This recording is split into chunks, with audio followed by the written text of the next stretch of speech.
A Descent into the Maelstrom. By Edgar Allan Poe. Illustration for Edgar Allan Poe's story Descent into the Maelstrom by Harry Clarke, 1889–1931, published in 1919. It is an exemplar work in the genre of dark romanticism.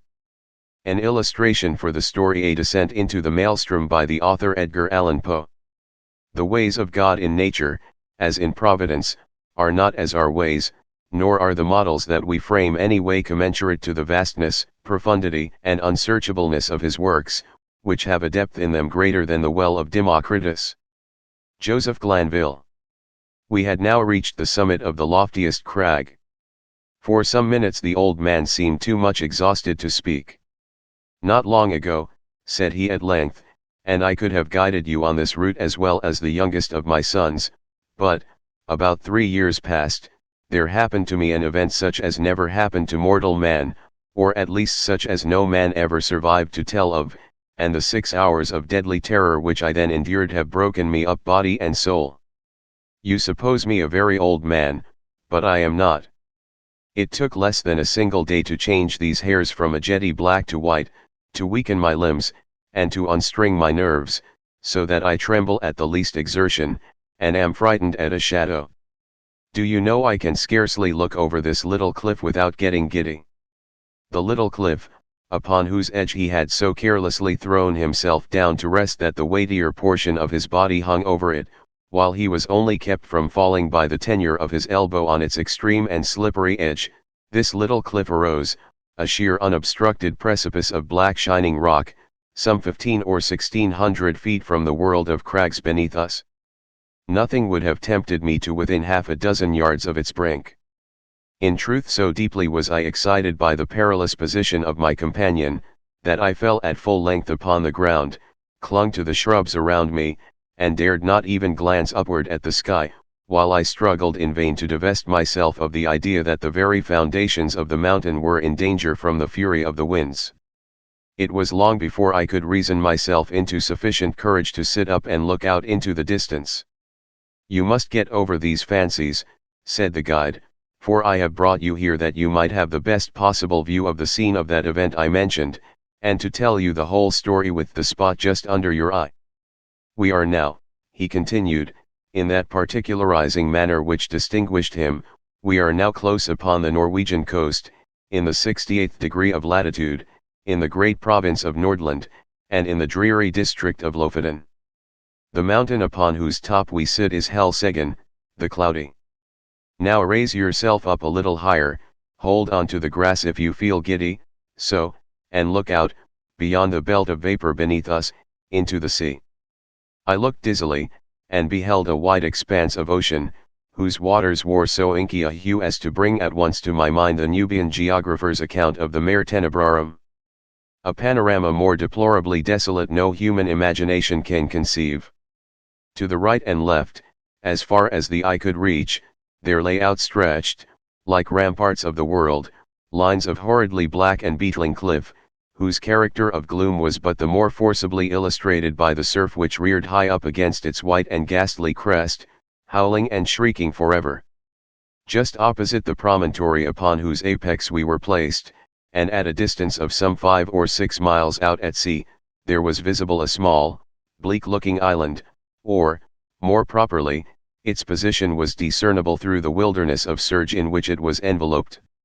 About 2 miles nearer the land, arose another of smaller size, hideously craggy and barren, and encompassed at various intervals by a cluster of dark rocks.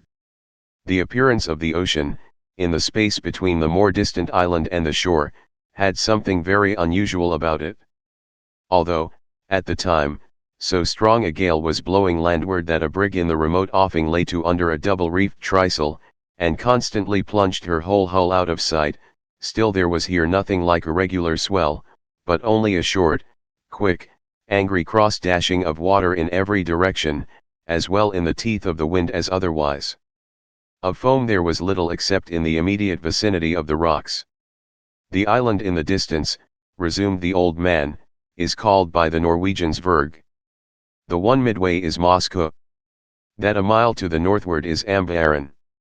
Yonder are Ilesen, Hotholm, Kildhelm, Suarven, and Buckholm. Farther off, between Moscow and Verg, are Otterholm, Flammen, Sandfliesen, and Stockholm. These are the true names of the places, but why it has been thought necessary to name them at all, is more than either you or I can understand. Do you hear anything? Do you see any change in the water? We had now been about 10 minutes upon the top of Helseggen, to which we had ascended from the interior of Lofoten, so that we had caught no glimpse of the sea until it had burst upon us from the summit. As the old man spoke, I became aware of a loud and gradually increasing sound, like the moaning of a vast herd of buffaloes upon an American prairie, and at the same moment I perceived that what seamen term the chopping character of the ocean beneath us, was rapidly changing into a current which set to the eastward. Even while I gazed, this current acquired a monstrous velocity. Each moment added to its speed, to its headlong impetuosity. In 5 minutes the whole sea, as far as Verg, was lashed into ungovernable fury, but it was between Moscow and the coast that the main uproar held its sway. Here the vast bed of the waters, seamed and scarred into 1,000 conflicting channels, burst suddenly into frenzied convulsion, heaving, boiling, hissing, gyrating in gigantic and innumerable vortices, and all whirling and plunging on to the eastward with a rapidity which water never elsewhere assumes except in precipitous descents. In a few minutes more, there came over the scene another radical alteration. The general surface grew somewhat more smooth, and the whirlpools, one by one, disappeared, while prodigious streaks of foam became apparent where none had been seen before. These streaks, at length, spreading out to a great distance, and entering into combination, took unto themselves the gyratory motion of the subsided vortices, and seemed to form the germ of another more vast. Suddenly, very suddenly, this assumed a distinct and definite existence, in a circle of more than a mile in diameter. The edge of the whirl was represented by a broad belt of gleaming spray, but no particle of this slipped into the mouth of the terrific funnel, whose interior, as far as the eye could fathom it, was a smooth, shining, and jet-black wall of water, inclined to the horizon at an angle of some 45 degrees, speeding dizzily round and round with a swaying and sweltering motion, and sending forth to the winds an appalling voice, half shriek, half roar, such as not even the mighty cataract of Niagara ever lifts up in its agony to heaven. The mountain trembled to its very base, and the rock rocked. I threw myself upon my face, and clung to the scant herbage in an excess of nervous agitation. "This," said I at length, to the old man, "this can be nothing else than the great whirlpool of the Maelstrom." "So it is sometimes termed," said he. "We Norwegians call it the Moscow Strm, from the island of Moscow in the Midway." The ordinary accounts of this vortex had by no means prepared me for what I saw. That of Jonas Ramus, which is perhaps the most circumstantial of any, cannot impart the faintest conception either of the magnificence, or of the horror of the scene, or of the wild bewildering sense of the novel which confounds the beholder. I am not sure from what point of view the writer in question surveyed it, nor at what time, but it could neither have been from the summit of Helseggen, nor during a storm. There are some passages of his description, nevertheless, which may be quoted for their details, although their effect is exceedingly feeble in conveying an impression of the spectacle. "Between Lofoten and Moscow," he says, "the depth of the water is between 36 and 40 fathoms, but on the other side, toward Verg, this depth decreases so as not to afford a convenient passage for a vessel, without the risk of splitting on the rocks, which happens even in the calmest weather. When it is flood, the stream runs up the country between Lofoten and Moscow with a boisterous rapidity, but the roar of its impetuous ebb to the sea is scarce equalled by the loudest and most dreadful cataracts, the noise being heard several leagues off, and the vortices or pits are of such an extent and depth, that if a ship comes within its attraction, it is inevitably absorbed and carried down to the bottom, and there beat to pieces against the rocks, and when the water relaxes, the fragments thereof are thrown up again. But these intervals of tranquility are only at the turn of the ebb and flood, and in calm weather, and last but a quarter of an hour, its violence gradually returning. When the stream is most boisterous, and its fury heightened by a storm, it is dangerous to come within a Norway mile of it. Boats, yachts, and ships have been carried away by not guarding against it before they were within its reach. It likewise happens frequently, that whales come too near the stream, and are overpowered by its violence, and then it is impossible to describe their howlings and bellowings in their fruitless struggles to disengage themselves. A bear once, attempting to swim from Lofoten to Moscow, was caught by the stream and borne down, while he roared terribly, so as to be heard on shore. Large stocks of firs and pine trees, after being absorbed by the current, rise again broken and torn to such a degree as if bristles grew upon them. This plainly shows the bottom to consist of craggy rocks, among which they are whirled to and fro. This stream is regulated by the flux and reflux of the sea, it being constantly high and low water every 6 hours. In the year 1645, early in the morning of Sexage Sunday, it raged with such noise and impetuosity that the very stones of the houses on the coast fell to the ground. In regard to the depth of the water, I could not see how this could have been ascertained at all in the immediate vicinity of the vortex. The 40 fathoms must have reference only to portions of the channel close upon the shore either of Moscow or Lofoten. The depth in the center of the Moscow STRM must be immeasurably greater, and no better proof of this fact is necessary than can be obtained from even the sidelong glance into the abyss of the whirl which may be had from the highest crag of Helseggen. Looking down from this pinnacle upon the howling Phlegethon below, I could not help smiling at the simplicity with which the honest Jonas Ramus records, as a matter difficult of belief, the anecdotes of the whales and the bears, for it appeared to me, in fact, a self-evident thing, that the largest ship of the line in existence, coming within the influence of that deadly attraction, could resist it as little as a feather the hurricane, and must disappear bodily and at once. The attempts to account for the phenomenon, some of which, I remember, seemed to me sufficiently plausible in perusal, now wore a very different and unsatisfactory aspect. The idea generally received is that this, as well as 3 smaller vortices among the Faroe Islands, have no other cause than the collision of waves rising and falling, at flux and reflux, against a ridge of rocks and shelves, which confines the water so that it precipitates itself like a cataract, and thus the higher the flood rises, the deeper must the fall be, and the natural result of all is a whirlpool or vortex, the prodigious suction of which is sufficiently known by lesser experiments. These are the words of the Encyclopaedia Britannica. Kircher and others imagine that in the center of the channel of the Maelstrom is an abyss penetrating the globe, and issuing in some very remote part, the Gulf of Bothnia being somewhat decidedly named in one instance. This opinion, idle in itself, was the one to which, as I gazed, my imagination most readily assented, and, mentioning it to the guide, I was rather surprised to hear him say that, although it was the view almost universally entertained of the subject by the Norwegians, it nevertheless was not his own.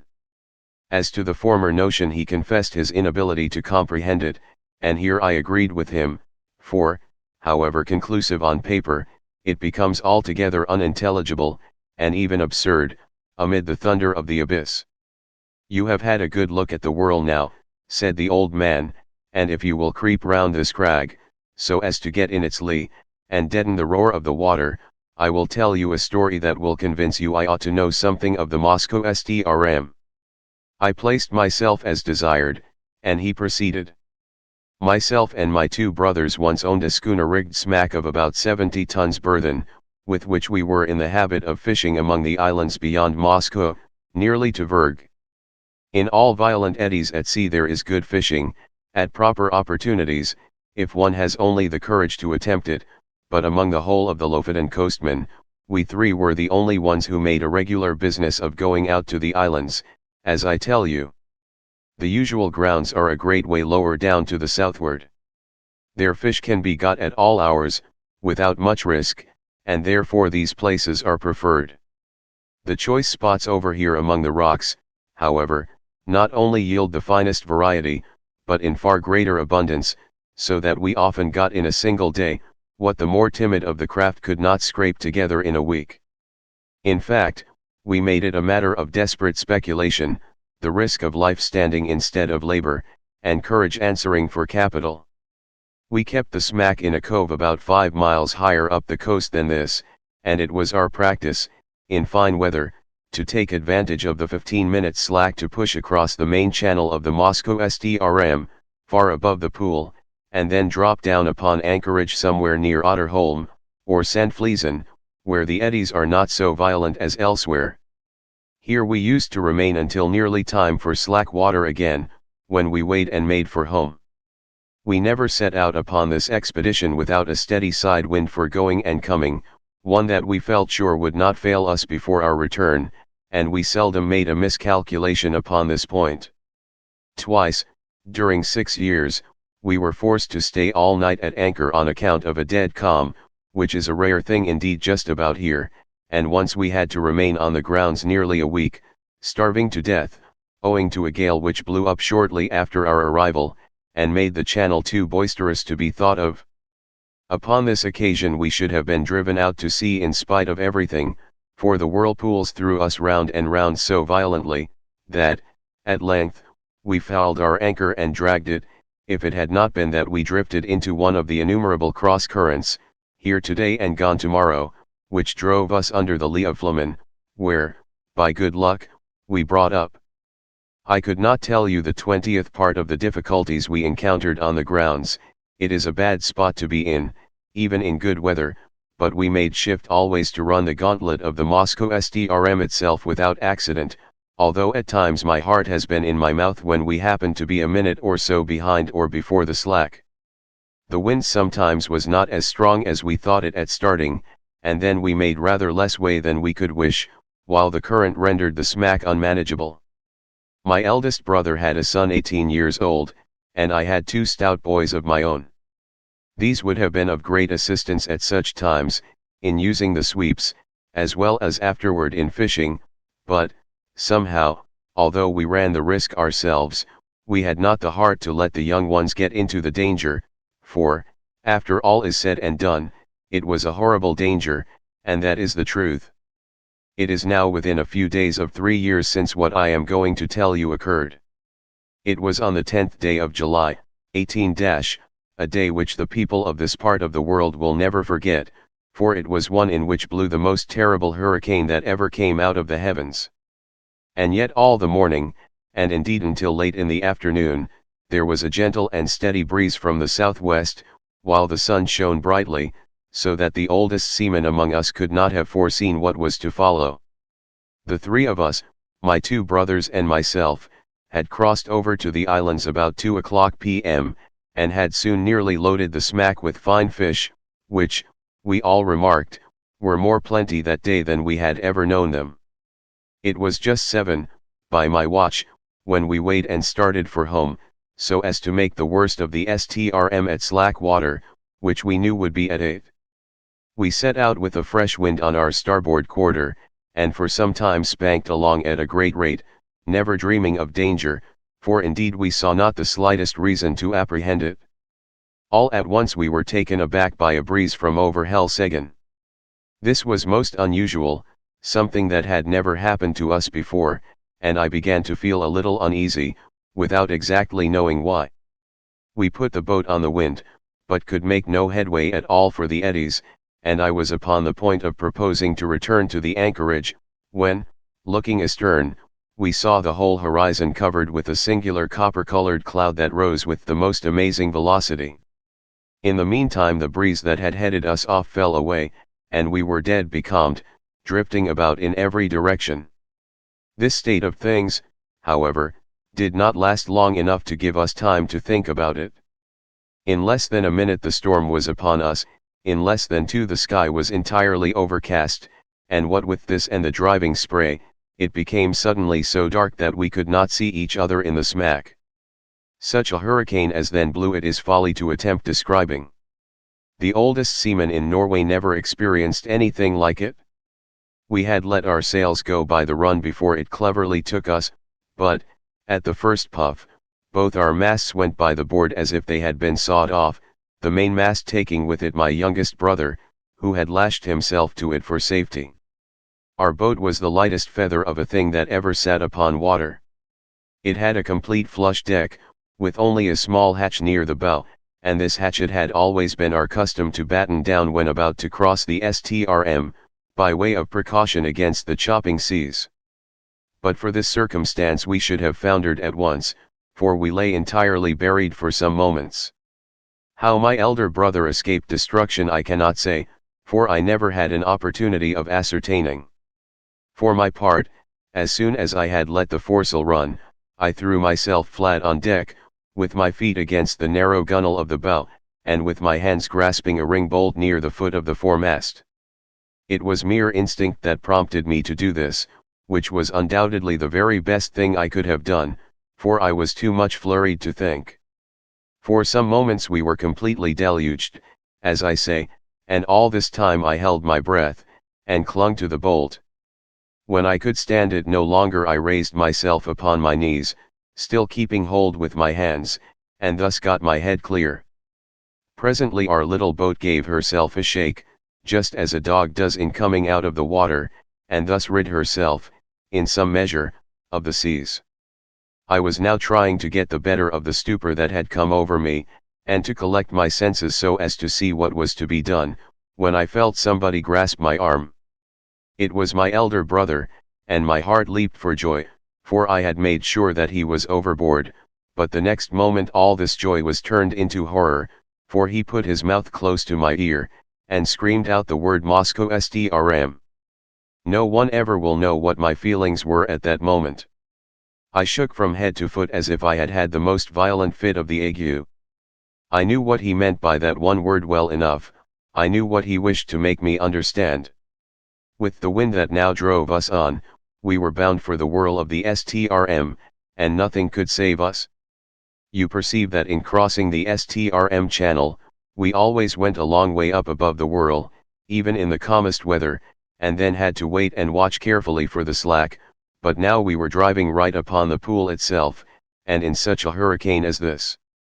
To be sure, I thought, we shall get there just about the slack, there is some little hope in that, but in the next moment I cursed myself for being so great a fool as to dream of hope at all. I knew very well that we were doomed, had we been 10 times a 90-gun ship.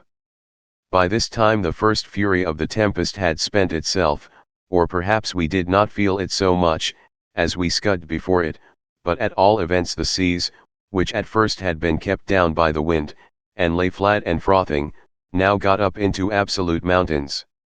A singular change, too, had come over the heavens. Around in every direction it was still as black as pitch, but nearly overhead there burst out, all at once, a circular rift of clear sky, as clear as I ever saw, and of a deep bright blue, and through it there blazed forth the full moon with a luster that I never before knew her to wear. She lit up everything about us with the greatest distinctness, but, oh God, what a scene it was to light up! I now made 1 or 2 attempts to speak to my brother, but, in some manner which I could not understand, the din had so increased that I could not make him hear a single word, although I screamed at the top of my voice in his ear. Presently he shook his head, looking as pale as death, and held up one of his finger, as if to say listen. At first I could not make out what he meant, but soon a hideous thought flashed upon me. I dragged my watch from its fob. It was not going. I glanced at its face by the moonlight, and then burst into tears as I flung it far away into the ocean. It had run down at 7 o'clock. We were behind the time of the slack, and the whirl of the Strm was in full fury. When a boat is well built, properly trimmed, and not deep laden, the waves in a strong gale, when she is going large, seem always to slip from beneath her, which appears very strange to a landsman, and this is what is called riding, in sea phrase. Well, so far we had ridden the swells very cleverly, but presently a gigantic sea happened to take us right under the counter, and bore us with it as it rose, up, up, as if into the sky. I would not have believed that any wave could rise so high. And then down we came with a sweep, a slide, and a plunge, that made me feel sick and dizzy, as if I was falling from some lofty mountain top in a dream. But while we were up I had thrown a quick glance around, and that one glance was all sufficient. I saw our exact position in an instant. The Moscow SDRM whirlpool was about a quarter of a mile dead ahead, but no more like the everyday Moscow SDRM, than the whirl as you now see it is like a mill race. If I had not known where we were, and what we had to expect, I should not have recognized the place at all. As it was, I involuntarily closed my eyes in horror. The lids clenched themselves together as if in a spasm. It could not have been more than 2 minutes afterward until we suddenly felt the waves subside, and were enveloped in foam. The boat made a sharp half-turn to larboard, and then shot off in its new direction like a thunderbolt. At the same moment the roaring noise of the water was completely drowned in a kind of shrill shriek, such a sound as you might imagine given out by the waste pipes of many thousand steam vessels, letting off their steam altogether. We were now in the belt of surf that always surrounds the whirl, and I thought, of course, that another moment would plunge us into the abyss, down which we could only see indistinctly on account of the amazing velocity with which we were borne along. The boat did not seem to sink into the water at all, but to skim like an air bubble upon the surface of the surge. Her starboard side was next the whirl, and on the larboard arose the world of ocean we had left. It stood like a huge writhing wall between us and the horizon. It may appear strange, but now, when we were in the very jaws of the gulf, I felt more composed than when we were only approaching it. Having made up my mind to hope no more, I got rid of a great deal of that terror which unmanned me at first. I suppose it was despair that strung my nerves. It may look like boasting, but what I tell you is truth. I began to reflect how magnificent a thing it was to die in such a manner, and how foolish it was in me to think of so paltry a consideration as my own individual life, in view of so wonderful a manifestation of God's power. I do believe that I blushed with shame when this idea crossed my mind. After a little while I became possessed with the keenest curiosity about the whirl itself. I positively felt a wish to explore its depths, even at the sacrifice I was going to make, and my principal grief was that I should never be able to tell my old companions on shore about the mysteries I should see. These, no doubt, were singular fancies to occupy a man's mind in such extremity, and I have often thought since, that the revolutions of the boat around the pool might have rendered me a little light-headed. There was another circumstance which tended to restore my self-possession, and this was the cessation of the wind, which could not reach us in our present situation, for, as you saw yourself, the belt of surf is considerably lower than the general bed of the ocean, and this latter now towered above us, a high, black, mountainous ridge. If you have never been at sea in a heavy gale, you can form no idea of the confusion of mind occasioned by the wind and spray together.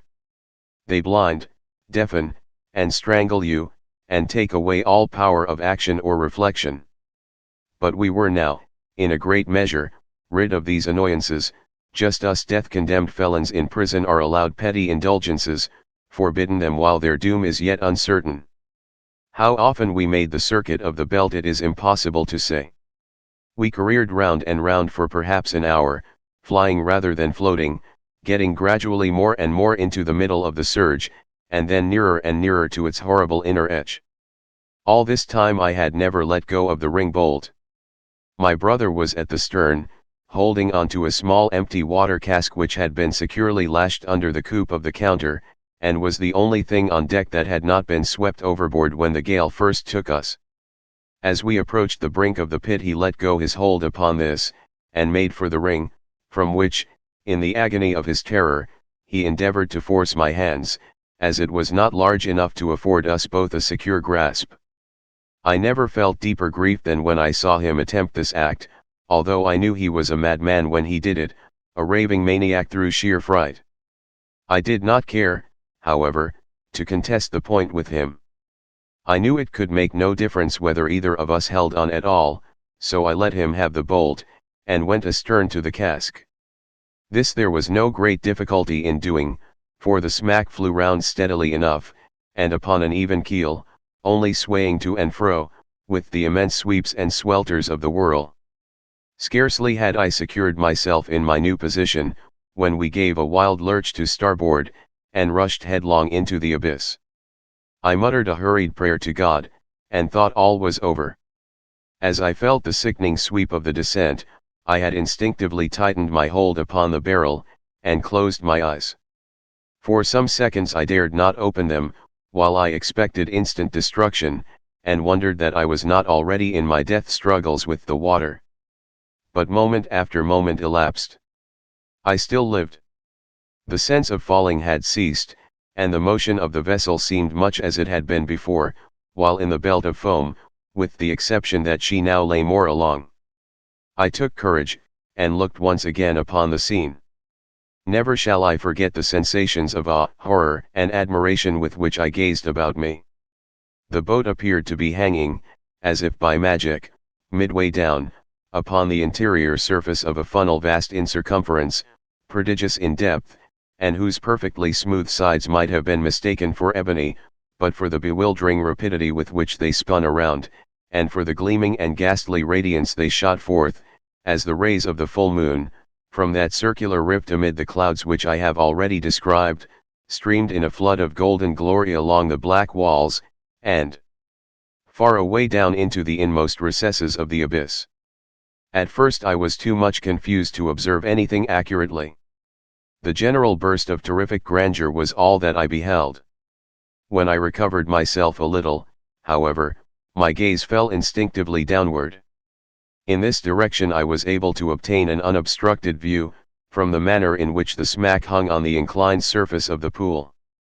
She was quite upon an even keel, that is to say, her deck lay in a plane parallel with that of the water, but this latter sloped at an angle of more than 45 degrees, so that we seemed to be lying upon our beam ends. I could not help observing, nevertheless, that I had scarcely more difficulty in maintaining my hold and footing in this situation, than if we had been upon a dead level, and this, I suppose, was owing to the speed at which we revolved.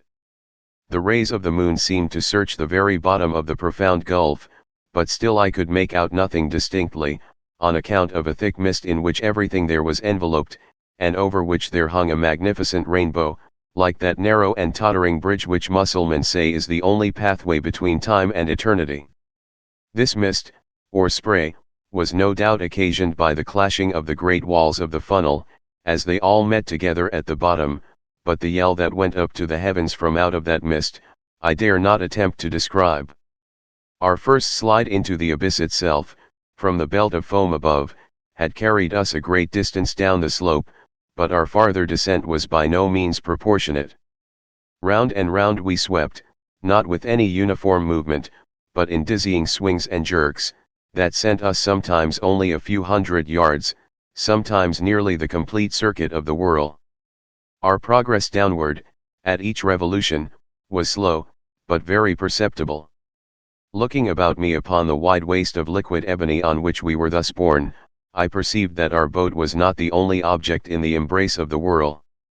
Both above and below us were visible fragments of vessels, large masses of building timber and trunks of trees, with many smaller articles, such as pieces of house furniture, broken boxes, barrels and staves. I have already described the unnatural curiosity which had taken the place of my original terrors. It appeared to grow upon me as I drew nearer and nearer to my dreadful doom. I now began to watch, with a strange interest, the numerous things that floated in our company. I must have been delirious, for I even sought amusement in speculating upon the relative velocities of their several descents toward the foam below. This fir tree, I found myself at one time saying, will certainly be the next thing that takes the awful plunge and disappears, and then I was disappointed to find that the wreck of a Dutch merchant ship overtook it and went down before. At length, after making several guesses of this nature, and being deceived in all, this fact, the fact of my invariable miscalculation, set me upon a train of reflection that made my limbs again tremble, and my heart beat heavily once more. It was not a new terror that thus affected me, but the dawn of a more exciting hope. This hope arose partly from memory, and partly from present observation. I called to mind the great variety of buoyant matter that strewed the coast of Lofoten, having been absorbed and then thrown forth by the Moscow SDRM. By far the greater number of the articles were shattered in the most extraordinary way, so chafed and roughened as to have the appearance of being stuck full of splinters, but then I distinctly recollected that there were some of them which were not disfigured at all. Now I could not account for this difference except by supposing that the roughened fragments were the only ones which had been completely absorbed, that the others had entered the whirl at so late a period of the tide, or, for some reason, had descended so slowly after entering, that they did not reach the bottom before the turn of the flood came, or of the ebb, as the case might be. I conceived it possible, in either instance, that they might thus be whirled up again to the level of the ocean, without undergoing the fate of those which had been drawn in more early, or absorbed more rapidly. I made, also, 3 important observations. The first was, that, as a general rule, the larger the bodies were, the more rapid their descent. The second, that, between 2 masses of equal extent, the one spherical, and the other of any other shape, the superiority in speed of descent was with the sphere. The third, that, between 2 masses of equal size, the one cylindrical, and the other of any other shape, the cylinder was absorbed the more slowly. Since my escape, I have had several conversations on this subject with an old schoolmaster of the district, and it was from him that I learned the use of the word cylinder and sphere.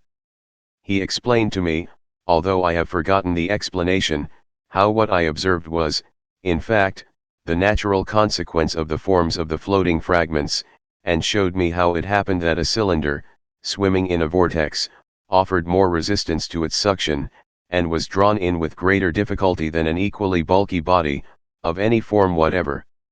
There was one startling circumstance which went a great way in enforcing these observations, and rendering me anxious to turn them to account, and this was that, at every revolution, we passed something like a barrel, or else the yard or the mast of a vessel, while many of these things, which had been on our level when I first opened my eyes upon the wonders of the whirlpool, were now high up above us, and seemed to have moved but little from their original station.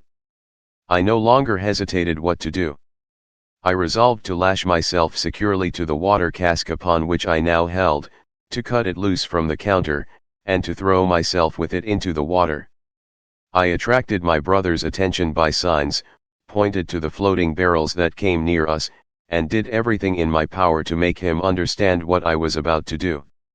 I thought at length that he comprehended my design, but, whether this was the case or not, he shook his head despairingly, and refused to move from his station by the ring bolt. It was impossible to reach him, the emergency admitted of no delay, and so, with a bitter struggle, I resigned him to his fate, fastened myself to the cask by means of the lashings which secured it to the counter, and precipitated myself with it into the sea, without another moment's hesitation. The result was precisely what I had hoped it might be.